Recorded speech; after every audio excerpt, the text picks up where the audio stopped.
अस्सलाम वालेकुम गाइस, क्या हाल है आपके। आई होप आप सब ठीक होंगे। और आज हम हिस्ट्री ऑफ यूएसए के अंदर merits and demerits of US presidential system देखेंगे। यूएस का जो प्रेसिडेंशियल सिस्टम है वो बहुत ही इंपॉर्टेंट था, जो कि हमने प्रीवियस लेक्चर के अंदर डिस्कस किया था, और आज हम उसी के मेरिट्स और डीमेरिट्स देखेंगे। और अगर आपने प्रीवियस लेक्चर नहीं देखा तो इस लेक्चर को समझने से पहले आप प्रीवियस लेक्चर को ज़रूर समझें, ताकि आपको इसकी फिर इजीली समझ भी आ जाए। है तो ये भी आसान, लेकिन अगर आप उसको पहले समझ लेंगे तो फिर ये ज़्यादा मीनिंगफुल हो जाएगा आपके लिए। तो जिस तरह हमारा एक इलेक्शन सिस्टम है उसके कुछ मेरिट्स और डीमेरिट्स हैं, इसी तरह उनके सिस्टम है, एक प्रेसिडेंशियल सिस्टम है, क्योंकि उनका प्रेसिडेंट डायरेक्ट इलेक्शन से आता है। तो हम उसके कुछ मेरिट्स और डीमेरिट्स देखेंगे। तो let's start from the merits. Merits क्या हैं? Candidate required national support. अब हमारे यहाँ क्या होता है कि हमारी जो पॉलिटिकल पार्टीज़ है ना, वो सिर्फ सम पर्टिकुलर प्लेसेस पे वो फोकस करती हैं। फॉर एग्जांपल नून लीग है तो वो पंजाब में फोकस करती है, पीपल्स पार्टी है तो सिंध में फोकस करती है, और वहाँ से वो गवर्नमेंट दोनों बना लेते हैं। तो लेकिन यहाँ पर क्या है, यहाँ पर एक होता है पॉपुलर वोट और एक होता है इलेक्टोरल वोट। पॉपुलर वोट वो होता है जो पब्लिक डायरेक्ट इलेक्टर्स को डालती हैं, जो बिहाफ ऑफ जो प्रेसिडेंशियल कैंडिडेट खड़े होते हैं। वो फिर वो इलेक्टर्स जब जीत जाते हैं तो वो इलेक्टोरल कॉलेज में जाकर अपना वोट कास्ट करते हैं, किसको? जिसके बिहाफ पे वो खड़े होते हैं, और फिर वो प्रेसिडेंट बन जाता है। तो इनको क्योंकि पूरे मुल्क से, तो अब क्या होता है, जिसको ज़्यादा इलेक्टोरल वोट मिलते हैं वो जीत जाता है, वो प्रेसिडेंट बन जाता है। तो अब क्या होता है कि वो ज़्यादा से ज़्यादा इलेक्टोरल वोट हासिल करने के लिए ना ये पूरे मुल्क के अंदर कैंपेन चलाते हैं, जिसकी वजह से ये फिर नेशनल कैंपेन चलाते हैं, और उससे इनको नेशनल सपोर्ट मिलती है और फिर प्रेसिडेंट बनता है। तो एक ऐसा सिस्टम डेवलप हुआ है जिसमें नेशनल सपोर्ट की ज़रूरत होती है, ना कि some particular places. Number 2, it promotes checks and balance. मैंने आपको प्रीवियस लेक्चर के अंदर बताया था कि there are some blue states and red states. Blue states कौन सी हैं? जो डेमोक्रेट्स को वोट करती हैं, और रेड स्टेट्स वहाँ जो रिपब्लिकन्स को वोट करती हैं। ये ऐसे ही हैं जैसे कि पंजाब में नून लीग को ज़्यादा वोट पड़ता है, और सिंध में, रूरल सिंध के अंदर पीपल्स पार्टी को वोट पड़ता है। तो ये आप इनको ऐसे समझ लें, ये कोई लॉ नहीं है कि रेड जो है उनको डालेंगी और जो ब्लू हैं वो डेमोक्रेट्स को डालेंगी। ये जैसे मैंने एग्जांपल दी, ये ऐसे है। तो अब जब इस तरह एक कुछ स्टेट्स हैं जो कि अपनी अपनी पार्टी को वोट करती हैं, तो उससे क्या होता है कि एक एक स्ट्रॉन्ग अपोजिशन जो है ना वो पार्लियामेंट के अंदर आती है। तो जब स्ट्रॉन्ग अपोजिशन आती है तो वो चेक एंड बैलेंस रखती है, उससे क्या होता है, एक पॉलिटिकल स्टेबिलिटी आती है मुल्क के अंदर। तो ये कैसा प्रेसिडेंशियल सिस्टम है, मेरिट्स इसके अंदर हम देख रहे हैं कि वो चेक्स एंड बैलेंस को भी मेंटेन कराने में मदद करता है। Number 3, it strengthens the countries federalist character. अब किस तरह फेडरलिस्ट करेक्टर को प्रमोट करता है कि कंट्री का जो फेडरलिस्ट सिस्टम है, जैसे कि एक सेंट्रल गवर्नमेंट है और स्टेट्स हैं जो कि वर्क कर रही हैं, अपनी अपनी असम्बलियाँ उनकी। तो उसमें क्या होता है, हर स्टेट अपना रोल प्ले करती है। Every state plays equal role in the election of the president of the country. किस तरह के हर स्टेट के अंदर जो है वो जितने डिस्ट्रिक्ट्स हैं उसके अंदर उतने इलेक्टर्स होते हैं। वो उन इलेक्टर्स को पब्लिक वोट करती है उस स्टेट की, और वो इलेक्टर फिर जाकर उस कैंडिडेट को वोट करते हैं जिस कैंडिडेट के लिए उनको वोट किया जाता है। तो इस तरीके से हर स्टेट अपना रोल प्ले करती है उसको प्रेसिडेंशियल इलेक्शन के अंदर प्रेसिडेंट को इलेक्ट करने में। तो उससे क्या होता है, फेडरलिस्ट करैक्टर मज़ीद स्ट्रेंथन होता है मुल्क का। Number 4, system supports the minorities. अब माइनॉरिटीज़ को कैसे सपोर्ट मिलती है इस सिस्टम, जो प्रेसिडेंशियल सिस्टम है इसके ज़रिए। अब आप देखें कुछ वहाँ पर स्टेट्स ऐसी हैं जिनका क्या प्रिंसिपल वो फॉलो करती हैं कि विनर गेट्स ऑल। क्या होता है? Winner gets all. For example Washington DC है। वाशिंगटन डीसी के अंदर 3 डिस्ट्रिक्ट्स हैं। एक डिस्ट्रिक्ट जो बाइडन ने जीत लिया, एक डिस्ट्रिक्ट ट्रंप ने जीत लिया, ठीक है। जो तीसरा डिस्ट्रिक्ट है ना, अब क्या होगा, विनर गेट्स ऑल, आप यहाँ से समझ लें, एक एक दोनों ने जीत लिया। अब तीसरा डिस्ट्रिक्ट जो भी इन दोनों में से जीत जाएगा ना, वो उसका मतलब वो तीनों डिस्ट्रिक्ट जीत जाएगा, क्योंकि स्टेट इस चीज़ को फॉलो करती है।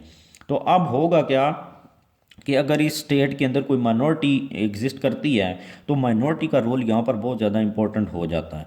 माइनॉरिटी जिस तरफ भी चली जाएगी, जो बाइडन की तरफ जाती है तो वो जीत सकता है, यहाँ पर ट्रंप की तरफ जाती है तो वो इस डिस्ट्रिक्ट को जीत जाएगा। इस डिस्ट्रिक्ट को जीतने का मतलब है कि तीनों के तीनों डिस्ट्रिक्ट जीत जाएगा, क्योंकि विनर गेट्स ऑल, जो भी 2 को जीतेगा वो 3 को जीत जाएगा।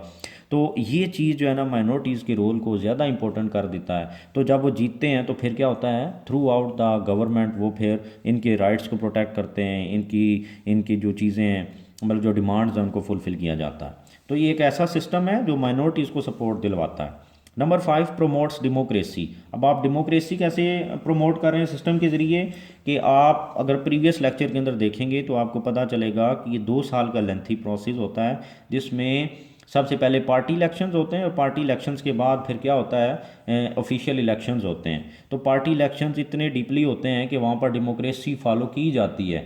नंबर ऑफ़ कैंडिडेट सामने आ जाते हैं प्रेसिडेंशियल हर पार्टी में से, उसमें से शॉर्ट लिस्ट करके 2 होते हैं और 2 में से फिर एक किया जाता है, और ये इस तरीके से फुली जो है ना डेमोक्रेसी वहाँ पर प्रिवेल करती है। यहाँ पर हमारे सिस्टम की तरह नहीं है कि नवाज शरीफ के बाद उसका भाई होगा और उसके बाद उसकी बेटी होगी और उसके बाद उसका भतीजा ही होगा, या पीपल्स पार्टी है तो जरदारी होगा, उसका बेटा होगा और उसकी बेटियाँ होंगी, ऐसा नहीं है वहाँ पर। Number 6 the electoral college guarantees certainty to the outcome of the election. अब क्या है कि इलेक्टोरल कॉलेज जो है वो गारंटी करता है इलेक्शन की आउटकम के ऊपर, मतलब वहाँ पर रिगिंग ब्लेम्स नहीं आते जब इलेक्शन हो जाता है। जो हारने वाला होता है दूसरे पे इल्ज़ाम इल्ज़ाम तराशियाँ नहीं कर लेता, ब्लेम गेम वहाँ पर नहीं, there is no blame game after the election.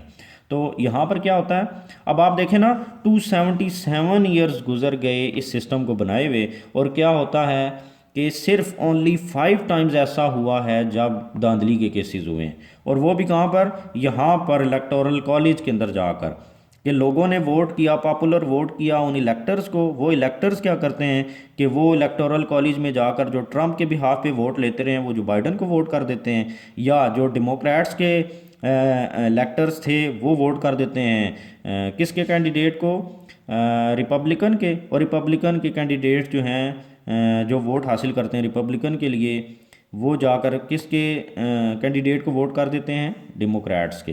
तो इस तरीके से धांधली हुई है सिर्फ 5 टाइम्स। तो इसका मतलब 227 ईयर्स के अंदर अगर सिर्फ ओनली 5 टाइम्स ये चीज़ हुई है तो इसका मतलब सिस्टम इज़ वर्किंग, वो सिस्टम जो उन्होंने बनाया वो काम कर रहा है, ये इसका एक मेरिट है। अब हम डिस्कस करते हैं डी मेरिट्स को। डी मेरिट्स क्या है, number 1 it encourages candidates to focus on certain states. अब पहले हमने कहा नेशनल सपोर्ट ठीक है, लेकिन कुछ सर्टन स्टेट्स, वो क्यों, क्योंकि जब हम विनर गेट्स ऑल वाला फार्मूला देखते हैं कुछ स्टेट्स के अंदर, तो फिर वो क्या होता है, वो जो कैंडिडेट होता है वो कहता है छोटी स्टेट्स की बजाय आप बड़ी स्टेट्स को फोकस करो जहाँ पर नंबर ऑफ़ इलेक्टोरल वोट्स ज़्यादा मिलेंगे, तो वो फिर नंबर ऑफ़ इलेक्टोरल वोट्स ज़्यादा हासिल करने के लिए उस स्टेट को ज़्यादा फोकस कर लेता है। कैसे, फॉर एग्ज़ाम्पल एक स्टेट है जहाँ पर हाँ एक स्टेट है जहाँ पर क्या है कि 10 इलेक्टोरल वोट्स हैं, इलेक्टोरल वोट्स। एक स्टेट है जिसके अंदर 4 इलेक्टोरल वोट्स हैं, ठीक है, 10 इलेक्टोरल, और वहाँ पर फार्मूला फोकस किया जाता है विनर गेट्स ऑल। तो क्या होगा, विनर गेट्स ऑल, जो यहाँ पर 6 हासिल कर लेगा इलेक्टोरल वोट, इसका मतलब 10 की 10 उसकी होगी, ठीक है। तो यहाँ पर जो 3 हासिल करेगा इसका मतलब 4 उसको मिलेंगी। तो वो कहेगा ना मैं इसके अंदर फोकस करने के बजाय यहाँ पर ज़्यादा टाइम दूँ कैंपेन के दौरान, ताकि अगर मैं 6 जीत जाता हूँ तो मुझे 10 की 10 मिल जाएंगी। तो वो इसको रिजेक्ट कर देगा, इसको इग्नोर कर देगा, इस तरफ जाएगा ही नहीं और सिर्फ इस तरफ फोकस करते रहेंगे कैंडिडेट्स। तो इसका मतलब क्या हुआ कि कैंडिडेट फोकस करते हैं कुछ सर्टन स्टेट्स को, जहाँ जहाँ पर भी ये फार्मूला होगा वहाँ वहाँ पर वो ज़्यादा फोकस करेंगे और बाकियों को इतना फोकस नहीं करेंगे। नंबर 2, ये एक डी मेरिट है। Number 2 it can elect minority president rather than majority.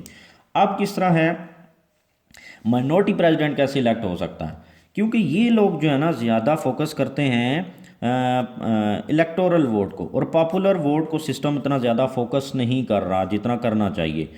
अब क्या होता है, फॉर एग्जांपल एक डिस्ट्रिक्ट है जिसकी 10 लाख आबादी है, एक स्टेट है जिसकी 10 लाख पॉपुलेशन, और एक वो है जिसकी 5 लाख पॉपुलेशन है, लेकिन 5 लाख वाली में जो आपके इलेक्टोरल वोट हैं वो 4 हैं, और जो ये है 10 लाख वाली आबादी पॉपुलेशन, वहाँ पर आपके जो इलेक्टोरल वोट हैं वो 3 हैं। अब क्या होगा, जो बंदा यहाँ से जीत के जाएगा उसके इलेक्टोरल वोट कम है, और जो यहाँ से जीत के जाएगा उसके इलेक्टोरल वोट कितने हो गए, 4, और जो यहाँ से जीत के गया उसके हो गए 3, हालांकि इसकी पॉपुलेशन ज़्यादा थी और इसकी कम थी। तो अब क्या हुआ कि जिस बंदे को ज़्यादा वोट पड़ते हैं, पॉपुलर वोट, पब्लिक का वोट ज़्यादा पड़ता है, वो इलेक्शन हार जाता है, और क्योंकि उसके इलेक्टोरल वोट कम थे।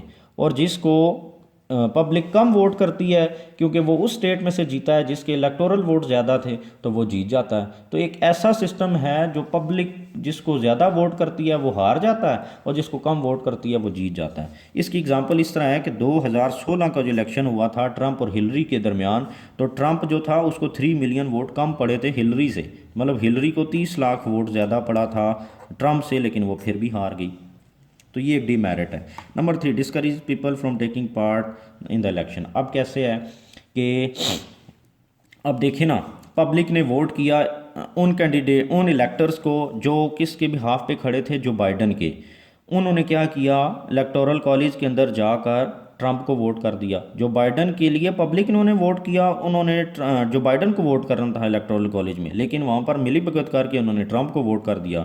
तो पब्लिक ने तो वोट किया था ना जो बाइडन के लिए, लेकिन क्या हुआ, उन्होंने ट्रंप को किया। तो सारा का सारा जो पब्लिक की सपोर्ट थी वो जो बाइडन को मिलने के बजाय ट्रंप को मिल गई। तो ये एक ड्रॉबैक है इस सिस्टम के अंदर, जिसकी वजह से लोग जो हैं वो कहते हैं हम डायरेक्टली वोट तो कर नहीं सकते, हो सकता है हम जिसको वोट कर रहे हैं जिसके लिए, वो उसके बजाय किसी और को दे दे, तो इस वजह से भी लोग सिस्टम के अंदर हिस्सा नहीं लेते, मतलब वोट नहीं देते। नंबर 4, लेंथी प्रोसेस है। अब प्रीवियस लेक्चर को देखेंगे तो आपको समझ आएगी कितना ज़्यादा लेंथी प्रोसेस है।